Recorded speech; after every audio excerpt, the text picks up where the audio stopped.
영원히 살 것처럼 배우고 내일 죽을 것처럼 살아라. 오늘도 찾아왔어요. 어떠신가요? 그동안에 들려드리는 이야기 마음에 와 닿으셨나요? 오늘은 어떤 이야기가 펼쳐질지 우리 함께 들어봐요.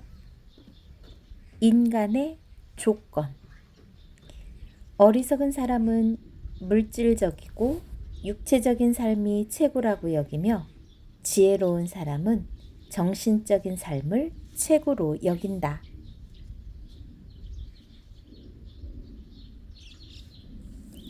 인간이라는 존재에 관해서는 여러 관점으로 설명할 수 있지만 아직까지 인간은 이것이다라고 100% 장담할 수 있는 이론은 없다.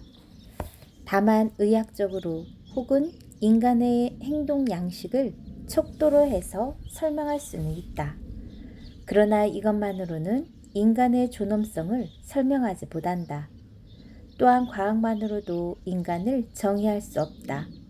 그렇다면 인간은 어떻게 정의해야 할까? 외형적으로 인간은 개구리보다는 원숭이를 더 닮았다. 그리고 인간은 신에 의해 창조되었다고 하는 창조론과 동물에서 진화한 것이라고 하는 진화론이 있다. 그러나 어느 것도 모든 사람들이 긍정할 수 있는 인간의 정의를 내려주지는 못했다. 의학적으로 본다면 사람은 여러 부분으로 이루어져 있다. 머리, 몸통, 사지 등 많은 부분이 모여서 신체가 형성되어 있다. 그러나 이러한 견해만으로는 인간을 설명하는데 충분하지 못하다. 다른 한편에서는 사람은 신의 모습을 따라 창조되었다는 견해가 있다. 이것은 성경의 기록을 바탕으로 하는 주장이다. 이 주장 또한 모든 사람이 인정하기에는 부족하다. 또한 대형 백과사전에는 다음과 같이 인간을 정의하고 있다. 인간은 가능한 한 안락함을 구하고 가능한 한 노력을 안 들이려는 동물이다. 일리가 있는 말인지도 모른다. 하지만 인간이 그런 면만을 지니고 있는 동물이라면 구태여 인간의 정의에 대하여 오랜 세월 학자들이 고민할 필요가 있었을까? 인간을 물체로 정의하는 발상도 있었다. 나치스가 출현하기 전에 독일에서는 다음과 같은 말이 있었다. 인간의 신체는 비누 7장을 만드는데 충분한 양질의 지방을 함유하고 있으며 한 개의 못을 만들 철분을 함유하고 있다. 또한 2000개비의 성냥을 만들 만큼의 인을 함유하고 있으며 온몸에 털이 난 부분에 바르면 벼룩을 물리칠 만한 유황을 함유하고 있다. 실제로 나치스는 유대인을 강제 수용소에 가두어서 대량 학살한 뒤 비누나 성냥을 만드는 실험을 한 기록도 있다. 인간의 조건이란 제목하에 많은 작가들이 저서를 남겼다. 그중 유대인 정치 철학자 한나 아렌트가 저술한 인간의 조건을 살펴보자. 이 책은 정치적인 측면에서 연구하여 저술한 책이다. 저자 한나 아렌트는 인간의 삶을 관조적 삶과 활동적 삶으로 분류했다. 하지만 이러한 두 가지 삶의 개념은 플라톤과 아리스토텔레스 시대부터 존재했던 개념이라는 것을 서두에서 밝혔다. 아렌트는 인간의 행동 관점에서 인간의 조건을 지필하였다. 그는 철학자 또는 과학자들의 사색하고 고민하는 삶을 관조적 삶이라고 하고 생계를 위한 노동행위를 활동적 삶이라고 정의했다. 활동적 삶은 생계 유지를 위한 활동, 즉 의식주를 해결하기 위해 일을 찾고 돈을 버는 행동을 말한다. 인간은 근본적으로 숨을 쉬고 물을 마시고 음식을 먹고 배설을 해야 한다. 또한 비바람을 피할 옷과 집이 필요하다. 이러한 기본적인 문제를 해결하기 위해서는 노동이 필요하다. 하지만 인간은 단순히 먹고 사는 것에 만족할 수 없는 존재다. 아렌트는 이를 장인들의 제작 활동이나 작가나 음악가 등의 예술활동 행위 등을 예로 들어서 설명한다. 즉 그들의 작업은 생명 유진 행위, 즉 노동 행위와는 다른 개념의 행위라는 것이다. 작가 아렌트는 이러한 행위를 현실 세계와 다른 또 다른 차원의 세계를 만든다고 묘사했다. 노동 행위를 하지 않지만 그들은 기본적으로 잘 먹고 잘 사는 것이 가능했다. 여기에서 아리스토텔레스의 인간은 정치적인 동물이다고 정의한 이유를 찾는다. 그리스에서 노동은 사적 영역에 국한된 활동이었다. 그리스의 자유시민은 자신이 해야 할 노동을 노예에게 대신하도록 만들었다. 이렇게 하여 그리스 시민들은 현실적인 삶을 해결하기 위한 활동적 삶, 즉 노동에서 벗어날 수 있었다. 대신 이들은 정치적 현안을 논의하는데 시간을 보냈다. 엄밀히 따지면 노동을 하는 사람들에 대한 관리 방법에 대한 토론이었다. 현대사회 또한 돈을 벌지 않으면 인간다운 삶을 지속시킬 수 없다. 아렌트는 오늘날 모든 작업은 생물학적 삶을 유지하기 위해 필요에 의한 노동이 되었다고 말하였다. 현대사회는 문명은 진보하고 인간은 삶의 여유와 가치를 알게 되어 풍요롭게 살게 되었다고 생각하지만 실제로는 그 반대라는 것이다. 심지어 예술가들의 예술행위, 작가들의 집필행위조차도 먹고 살기 위한 노동이 되었다는 것이다. 대중예술은 비슷한 내용을 반복하게 되었고 이는 복고나 표절 문제로 나타나게 되었다. 아렌트는 자유와 개성이 없는 행위는 활동적인 삶이라고 말한다. 아렌트는 인간의 조건은 무의미하게 반복되는 삶이 아니라 자발적으로 삶의 가치를 찾기 위해 노력하는 삶을 살아야 한다고 역설한다. 불편한 옷을 벗어던지고 벌거벗은 모습으로 의자에 앉아 깊은 생각을 한 끝에 로댕은 인간에 대하여 다음과 같이 말하였다. 모든 것이 인간 속에 있다. 모든 것이 인간을 위하여 있는 것이다. 인간은 만물을 지배한다. 만물은 인간의 생각 여하에 따라 평화롭기도 하고 파괴되기도 한다. 인생이란 바이올린 줄과 같다. 인생, 그 자체, 인생의 현상, 인생이 가져다주는 선물은 숨이 막히도록 진지하다. 음악가 중에는 특히 바이올리니스트 중에는 유대인 음악가가 많다. 야샤 하이페츠, 데이비드 오이스트라우, 아이작 스턴, 예후디 메뉴인 등은 20세기를 대표하는 음악가들이다. 지금 이 시간에도 어디에선가 아름다운 선율을 들려주고 있을 이자크 펄만, 핑커스 주커만, 기돈 크레머, 막심 벤게로프, 길 샤암 등도 유대인이다. 세계 바이올리니스트의 30%는 유대인이란 말도 있다. 유대인은 전통적으로 음악과 예술을 즐기는 민족이다.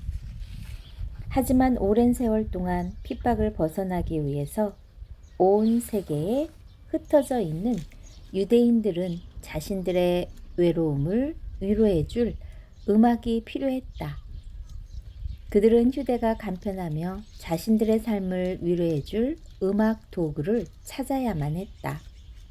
바이올린의 아름답고 애잔한 소리는 유대인의 애환을 달래줄 필연적인 선택이었을 것이다. 2005년 겨울, 이스라엘 필하모니 오케스트라가 클리블랜드 오케스트라와 함께 희망의 바이올린 공연이 개최되었다. 이 공연은 2차 대전 나치에게 붙잡힌 유대인들이 수용소에서 자신들의 애완을 담아 연주하던 바이올린 24개를 복원해서 그 바이올린으로 연주를 하는 무대였다. 무대 위에 오른 러시아 출신 유대계 바이올리니스트 슬로모민츠. 그는 자신의 가족 중에도 나치 독일이 자행한 유대인 대학살, 즉 홀로코스트에 의해 희생된 사람이 있다고 소개했으며 연주를 하는 그의 눈에서는 하염없이 눈물이 흘러내리고 있었다. 그것은 팽팽하게 당겨진 바이올린 줄에서부터 흘러나오는 슬픈 소리였다. 연주를 하기 전에 바이올린의 줄을 팽팽하게 조여놓지 않는다면 아름다운 연주를 할 수 없다. 바이올린 줄에 관한 이 비유는 유대인들 사이에서 자주 쓰여지고 있는 격언이다. 사람 역시 끊어지기 직전에 팽팽한 바이올린 줄처럼 최대한의 노력을 기울여 난관을 극복해야만 이루고자 하는 결실을 맺을 수 있는 것이다. 사람은 괴로움이나 고통을 극복할 인내력을 평소에 키워 놓아야 한다. 그래야만이 언제 내 앞에 닥칠지 모르는 위험 앞에서도 우리 자신 속에 간직된 능력을 발휘하여 고난을 극복할 수 있는 힘을 간직할 수 있는 것이다. 참된 아름다움, 참된 즐거움은 극도의 괴로움이나 고통을 이겨낸 사람에게는 그 환희에 기쁨이 배가 된다. 고통을 당해본 경험이 없는 사람은 마치 죄어지지 않는 바이올린 줄과 같다. 자신의 삶에 대하여 준비를 해놓지 않은 사람은 자기 속에 있는 가능성을 그저 간직할 뿐이며 제대로 자신의 능력을 발휘하지 못한다. 팽팽하게 줄이 당겨져 있는 바이올린은 언제라도 아름다운 선율을 들려줄 수 있는 준비가 되어 있는 것이다.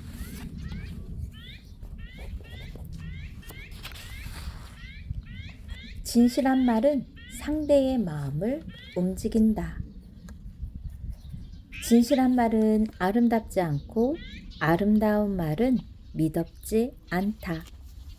유대인들은 자녀들이 잠들기 전에 오늘의 일에 대하여 또는 자녀의 물음에 답해주는 시간을 갖는 전통이 있다.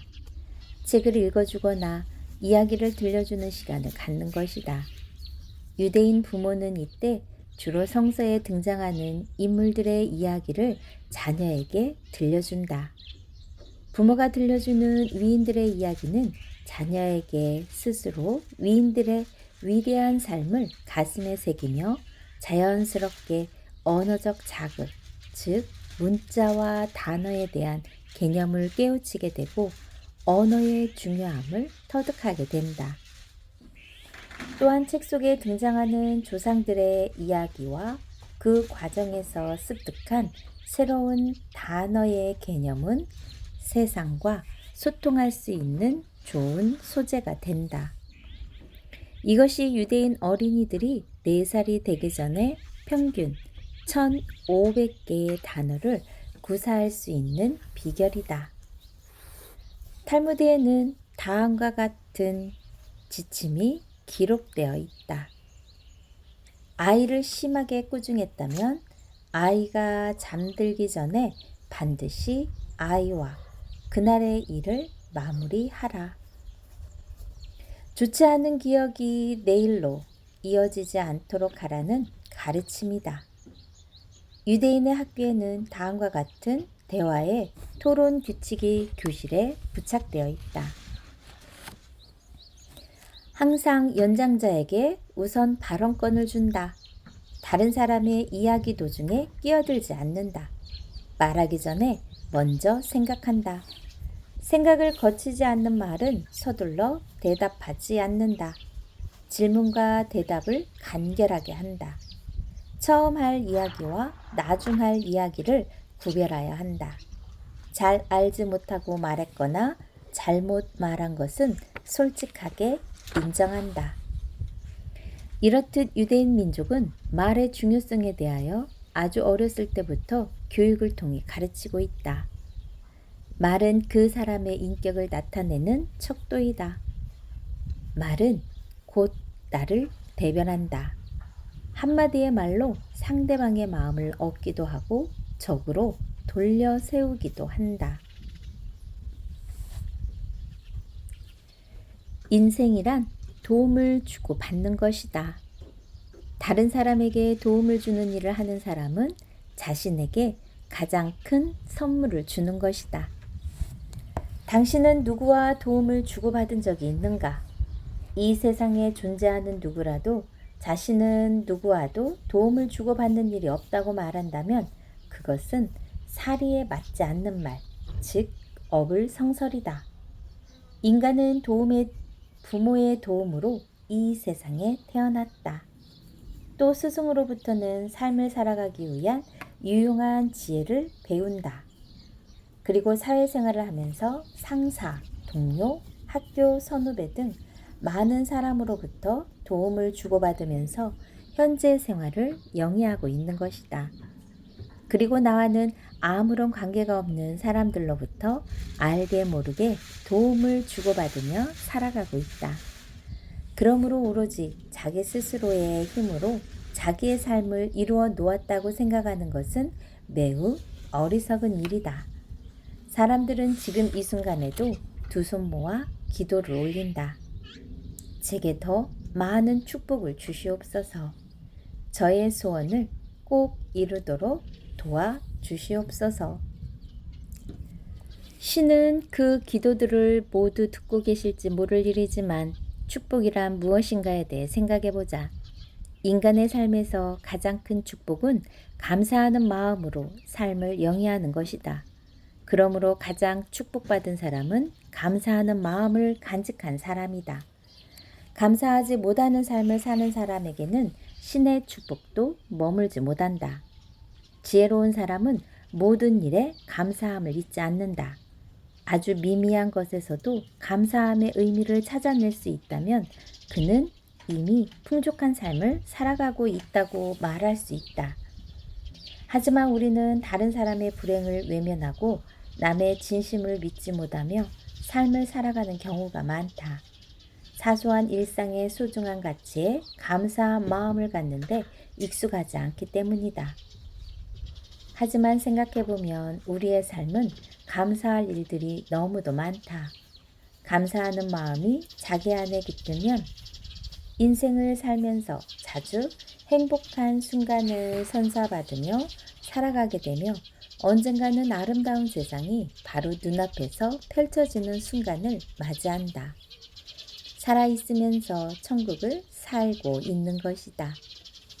유대인의 자녀 교육은 탈무드의 지침에 바탕을 둔다. 유대인은 남보다 더 잘하기보다는 남들과 다르게 되라고 가르친다. 스스로 무엇이 다른지를 함께 생각하고 토론하며 그것을 찾아서 키워준다. 그림으로써 개인의 다양한 능력을 개발하고 사회에 이바지함으로써 조화롭게 공존할 수 있음을 아이들에게 교육한다. 탈무드 교육이 인생의 원리를 깨닫도록 하는 것이 목적이라면 치다카 교육은 습득한 지식을 현실의 삶 속에서 실천하도록 하는 것이 목적이다. 그것은 자선을 베푸는 행위를 강조하고 실제로 삶 속에서 실천하여 자녀에게 자선의 가치를 깨닫게 한다. 유대인이라면 누구나 치다카 저금통을 가지고 있다. 유대인 부모는 아이가 생후 8개월이 되면 치다카 저금통을 선물한다. 그때부터 아이는 동전이 생기면 저금통에 모은다. 그렇게 모은 저금통은 지역에 가까운 고아원이나 가난한 이웃에게 기부를 하는 것이 목적이다. 부모와 함께 동전이 가득 찬 저금통을 기부하고 돌아오는 길에 부모는 아이에게 선행의 가치를 설명해주고 아이에게 큰 칭찬과 아낌없는 축복을 전한다. 아이는 자연스레 기부와 자선의 가치를 깨달으며 성장한다. 이렇듯 세상은 생각하기에 따라 감사한 일로 가득 차 있는 공간이다. 매일 아침 다시 깨어나는 것을 기뻐하자. 추운 겨울 따뜻한 방에 누울 수 있음에 감사하자. 사랑하는 사람들과 함께 보낸 아름다운 순간들을 생각하며 행복해하자. 어머니의 자궁 속에 잉태된 순간부터 인생은 고마운 것이다. 그 엄청난 경쟁률을 이겨내고 당신이 이 세상에 태어나기 전부터도 어머니는 당신을 아름다운 생명체로 완성하기 위해 온갖 정성을 기울이고 있었다. 다올 책사랑방 정원이에요. 제가 이렇게 파라솔을 펴고 그늘 의자를 만들었네요. 책과 함께 편안한 자연 속에서 힐링하고 싶은 분은 언제든지 대환영입니다. 다음은 세 번째 파트, 중용의 마음을 배워라 편 들려드릴게요. 가난하다고 업신 여기지 말라. 남의 자비로 사는 것보다 가난한 생활을 하는 편이 낫다. 사람의 마음속에는 본능적으로 측은지심, 즉 모질지 못한 마음이 있다. 가난한 사람이나 신체적으로 불편한 사람을 보면 안타까운 마음을 갖는다. 그것은 사람은 사랑으로 만들어진 존재이기 때문이다. 사랑하는 마음이 곧 하느님의 마음이다. 경쟁과 소유, 그리고 소비를 목적으로 사는 자본주의 사회에서 세상을 사랑스러운 눈길만으로 대하기는 쉽지 않다. 자신의 삶이 바쁘기 때문에 불행에 처한 사람을 가엾이 여기는 마음도 꾸준히 유지하지 못하고 시간이 지나면 잊혀진다. 이웃을 존중하고 사랑하지 않으면 사람의 마음속에 간직되어 있던 측은지심의 마음도 사라질 수 있다. 이렇듯 세상을 사랑의 눈길로 바로 보지 못하는 그릇된 심성을 가진 사람이 재판관이 되면 권력의 눈치를 보며 재판을 하기 때문에 억울한 사람이 생기는 판결을 내릴 수가 있고, 어진 마음이 깃들지 않는 사람이 의사가 되면 진정한 의술을 펼치기보다는 돈벌이에 골몰하며 의술의 아버지 히포크라테스의 선서에 반하는 자애로운 인술을 펼치지 못한다. 고대 유대인의 사회에도 거지가 있었다. 그들을 슈노렐이라고 불렀는데 지금의 상식으로 생각하는 그런 처지의 사람이 아니었다. 그들이 국어를 하는 일은 없었다. 거지는 하나의 직업으로서 하느님의 허락을 받은 존재였다. 그들은 사람들에게 선행의 대상으로 존재하고 있었다. 슈노렐 중에는 학문이 깊은 사람이 많았으며 특히 탈무드에 통달한 사람 중에 많았다. 랍비가 학교에서 공부를 가르치는 사람이라면 그들은 떠돌아다니며 가르침을 전하고 다녔다. 그들은 학술회에 출석하여 자신들의 의견을 발표하였으며 회중의 회원으로서 토라의 토론회에도 참가했다. 탈무드에는 이들을 옹호하는 뜻을 지닌 격언도 찾아볼 수 있다. 가난하다고 해서 업신 여기지 말라. 당신이 지닌 부가 결코 당신의 인격을 드러낼 수는 없다. 당신이 많은 부를 소유했다고 해서 많은 가치를 짓는 사람이라고 할 수 없듯이 그가 가난하다고 해서 그의 영혼까지 찌들고 가난하다고 단정 지을 수 없다.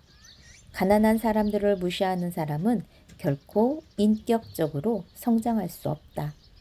가난한 자를 멸시하지 말라.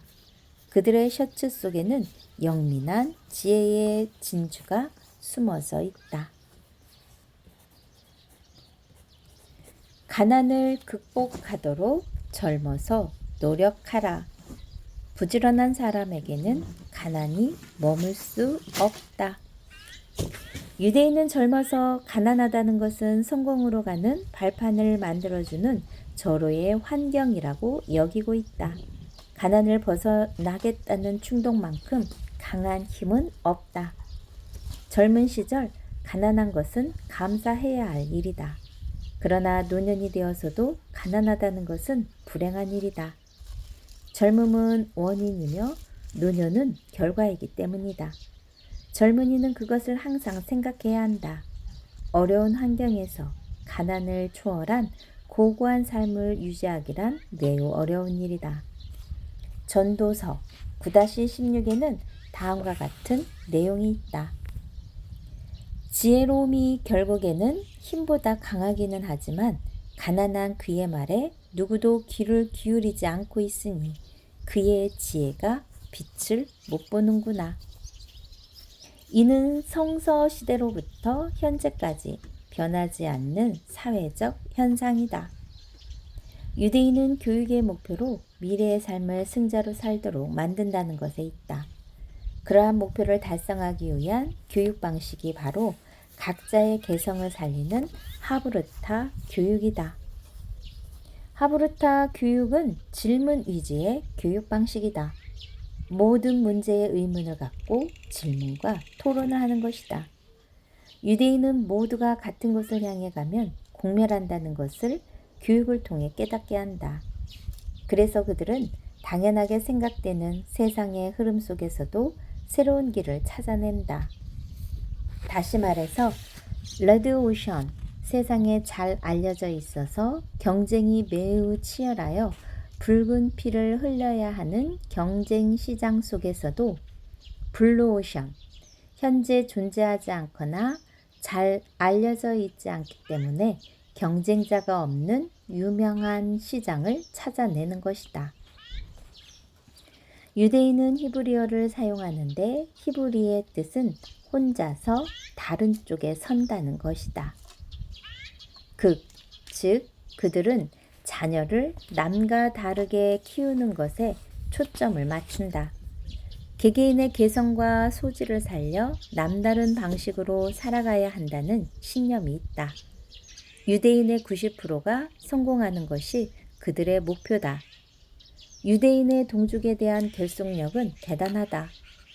20세기 초 미국에 정착하여 성공한 유대인들은 빈손으로 미국에 온 동족에게는 3번까지 무료로 지원하는 협력 단체가 있었다. 그러나 대부분의 유대인이 한 번의 도움만으로 자립에 성공했으며 그들은 또 미국에 빈손으로 오는 동족의 후원자가 되었다. 미국의 4대 일간지와 주요 방송국 등 언론을 장악하고 영화, 금융, 예술 등을 주도하며 미국 경제의 약 40%를 차지하고 있는 그들의 저변에는 하브르타 교육이 있다. 돈과 섹스, 그것은 소유하지 못한 사람은 그것의 정신을 빼앗기게 된다. 돈과 섹스에는 공통점이 있다. 우선 그것들을 소유하지 못한 사람은 그것들의 정신을 빼앗기게 된다. 그것을 소유한 뒤에야 비로소 다른 일을 생각할 여유가 생긴다는 것이다. 그래서 유대인은 돈이나 섹스를 삶의 활력소로서 자연스럽게 바라보았다. 탈무드에는 다음과 같은 내용이 있다. 사람을 판단하는 데에는 4가지의 기준으로 알 수가 있다. 그것은 돈, 여자, 술, 시간에 대한 그 사람이 갖고 있는 의식이다. 유대인은 돈, 술, 오락, 섹스와 같은 즐거움도 인간의 삶에서는 필요하지만 중요한 것은 그것의 정신을 빼앗기지 않도록 스스로 철저한 자기관리가 요구된다는 것이다. 이와 같은 탈무드의 지침은 인생의 톱니바퀴가 어긋나는 것을 두려워할 것이 아니라 그것에 함몰되어 인생이 잘못되는 것을 두려워해야 한다는 것이다.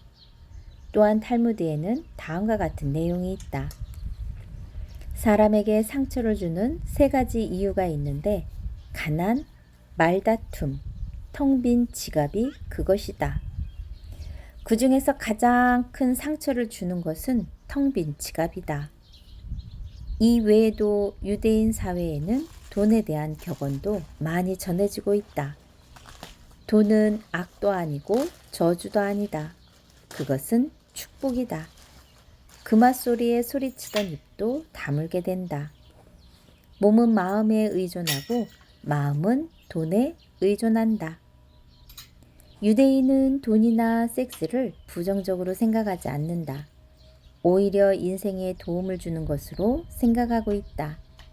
또한 가난을 죄악이라든가 부끄러운 것으로 생각하지는 않지만 불편한 것이라고 정의하고 있다. 반면 유대교에서는 돈을 빌려주고 이자는 받을 수 있대. 형제에게는 이자를 받고 돈을 빌려주어서는 안 된다라는 구약 성경의 구절을 근거로 다른 사람에게 돈을 빌려주고 이자를 받을 수 있다고 해석한다. 때문에 중세 기독교 국가의 왕실과 귀족들은 국고의 재무 관리를 주로 유대인에게 맡겼다. 자신의 손에는 성경 말씀에 반하는 죄는 짓지 않으면서 실리는 챙기는 술수였던 것이다. 그러나 탈무드의 삶의 규범에도 이자를 많이 받는 고리대금은 엄격히 금했다. 서양에서 유대인이 시기의 대상이 된 저변에는 경제적인 독점에 대한 반감이 있다. 서양 사람들은 자본주의 불공정함에 불만을 나타낼 때마다 유대인을 탓했다. 하지만 유대인은 일반적으로 간의 수공업과 농사를 기반으로 생계를 유지하던 사람들이었다. 그러던 것이 중세시대 기독교의 법령으로 유대인의 토지 소유를 원칙적으로 금지하자 생계수단의 방편으로 돈을 빌려주고 이자를 받는 고리대금업에 눈을 뜬 것이다. 차츰 유대인들이 경제를 좌지우지하는 세력으로 부상하자 유대인에 대한 시기심을 유대인은 악덕 고리대금업자 프레임을 조장했던 것이다. 당시 서부의 신문에는 다음과 같은 고대 철학자의 고리대금업에 대한 기사가 실리기도 했다. 그리스의 철학자 아리스토텔레스는 돈을 빌려주고 이자를 받는 행위를 맹렬히 비난했는데 그 이유는 다음과 같다.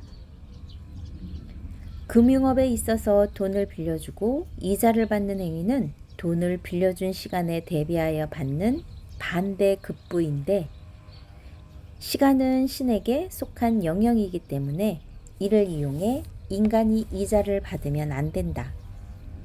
기독교에서는 돈을 빌려주는 행위를 금융업이라고 부르지 않고 고리 대금업이라고 했다. 어쨌거나 유대인들은 금융업에서 뛰어난 수단을 발휘했다. 유대인들은 미국의 글로벌 브랜드인 오라클, 델, 인텔, 구글, 스타벅스, 리바이스 등을 만들어냈다.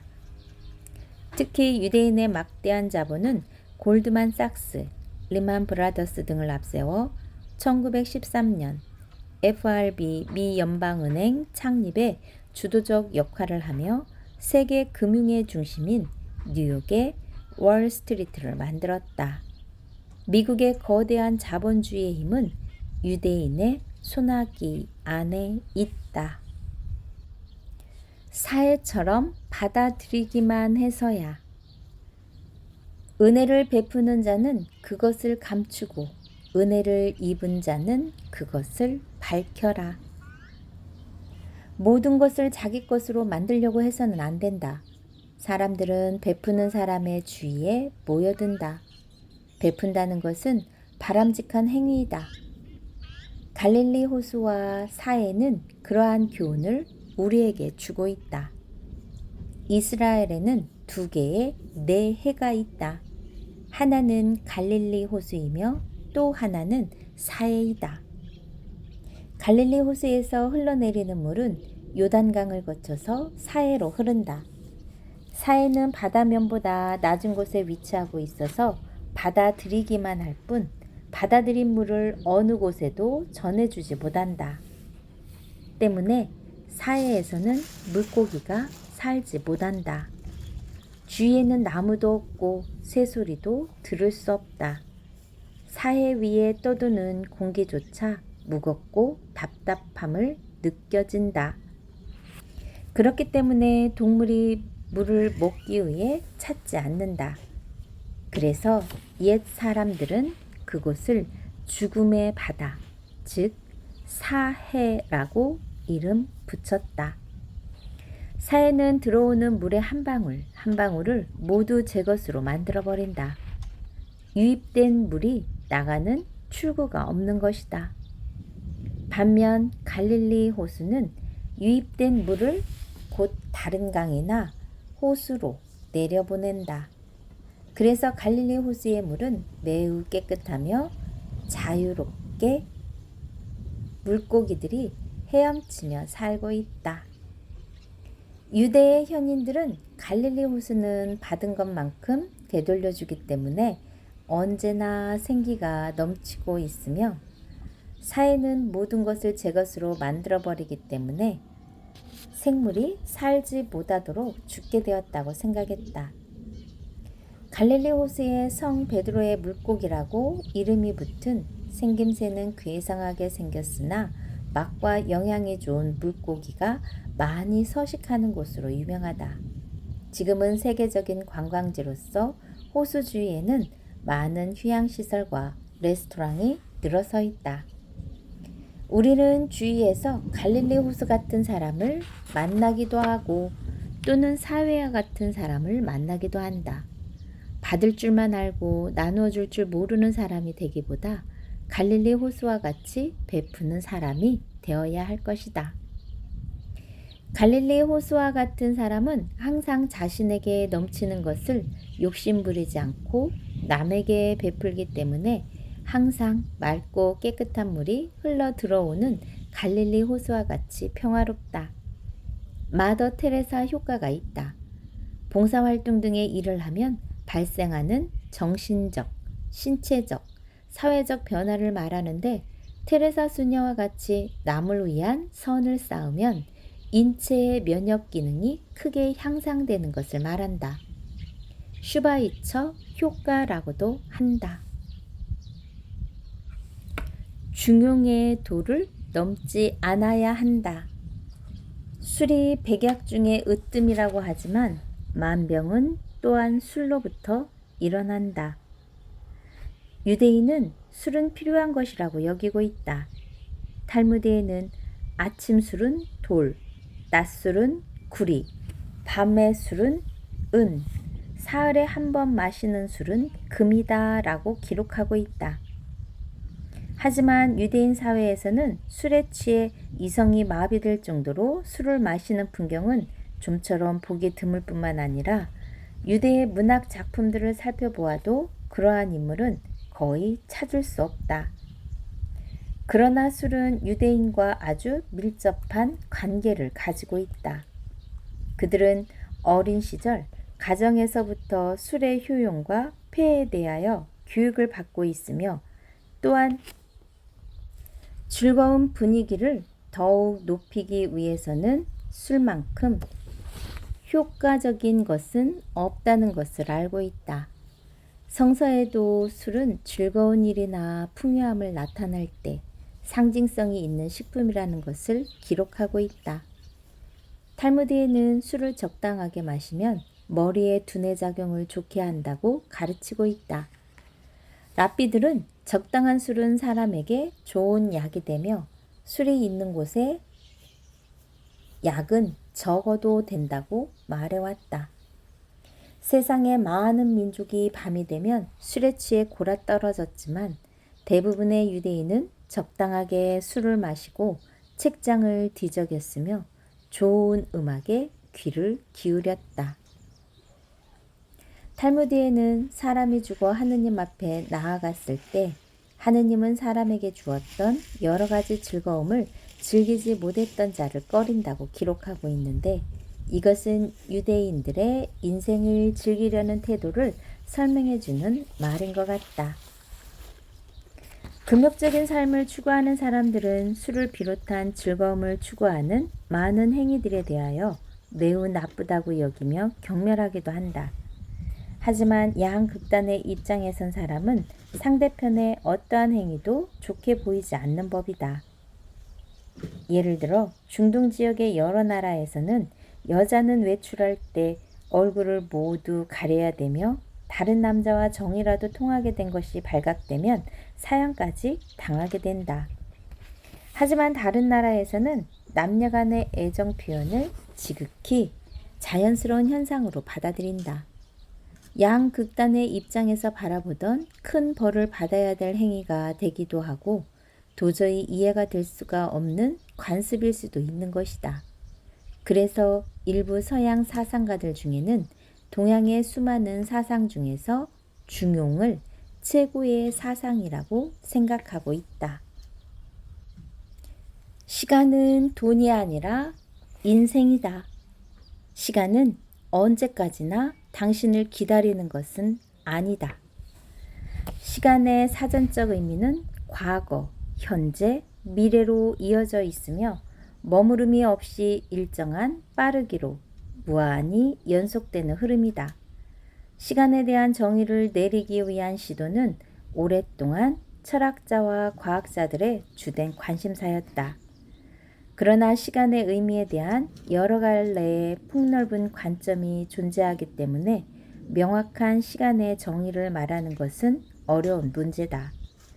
시간이 사건의 측정을 위한 인위적인 단위에 불과한 것인지 아니면 독립적으로 존재하는 물리학적 의미를 갖는 것인지에 대해서도 정확히 알려진 바는 없다. 상대성 이론을 설명해달라는 친구의 부탁에 아인슈타인은 다음과 같이 말한다. 자네에게 5분의 시간이 주어졌다고 하세. 그리고 그 5분이 다음과 같은 상황이라면 어떻게 느껴질까를 생각해보게.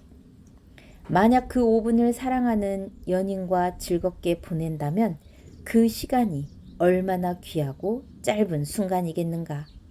그러나 같은 5분의 시간 동안 끓는 물 속에 손을 집어넣고 있어야 한다면 어떨 것 같은가? 그 시간이 얼마나 길고 고통스럽겠는가? 생각해보게.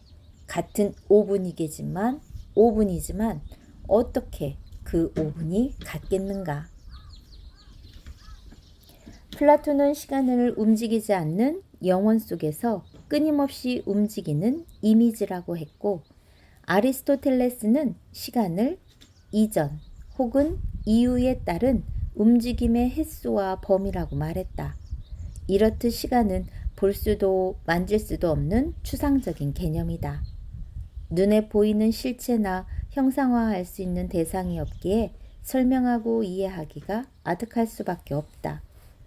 앞서 탈무드에는 사람을 판단하는 기준으로 몇 가지 척도가 있다고 말한 바 있다. 술, 돈, 여자에 대한 태도를 통해 그 사람의 인격을 가늠해 보는 것이다. 이것들에는 공통점이 있다. 모두 매력적이지만 정도를 지나쳐서는 안 된다는 것이다. 그래서 돈, 술, 여자에 대해서는 누구나 그 사실을 인지하고 조심하는 마음을 갖지만 그 무엇보다도 가장 중요한 시간에 대해서는 마음속으로부터 의식을 하는 등의 주의를 기울이지 않는다. 시간은 잠시의 중단도 없이 흘러가고 있기 때문에 조금이라도 신경을 쓰지 않으면 자기도 모르게 그것이 낭비되는 것을 의식하지 못하는 것이다. 분명한 것은 시간은 금이라는 말이 있지만 사실은 시간은 금보다 훨씬 중요한 것이다. 시간은 인생 그 자체다. 유대인은 가정에서 어린 자식들에게 시간 개념부터 가르친다. 오늘은 시간을 헛되이 보내지는 않았는가 등과 같은 질문을 계속 반복하였으며 시간의 소중함을 이해할 수 있도록 노력했다. 시간은 물질적인 척도로 판단하기에는 부족하다. 시간과 돈은 전혀 비슷하지 않다. 왜냐하면 돈은 모아두었다가 필요할 때 쓸 수 있으나 시간은 재사용이 전혀 불가능하다. 한번 잃어버린 시간은 돌이킬 수가 없다. 누구에게도 빌릴 수도 없다. 게다가 인생이라는 은행에 앞으로 얼마의 시간이 남아있는지 알 수도 없다. 그러므로 time is money, 시간은 돈이다 라는 것은 잘못된 표현이며 time is life, 시간은 인생이다 라고 해야 한다. 어떻게 잘 들으셨나요? 중간에 제가 나온 이렇게 영상도 있었는데 저희 다올 책사랑방에 유튜브 보고 방문하셨다고 하면 제가 맛난 차 대접해 드릴게요. 감사합니다.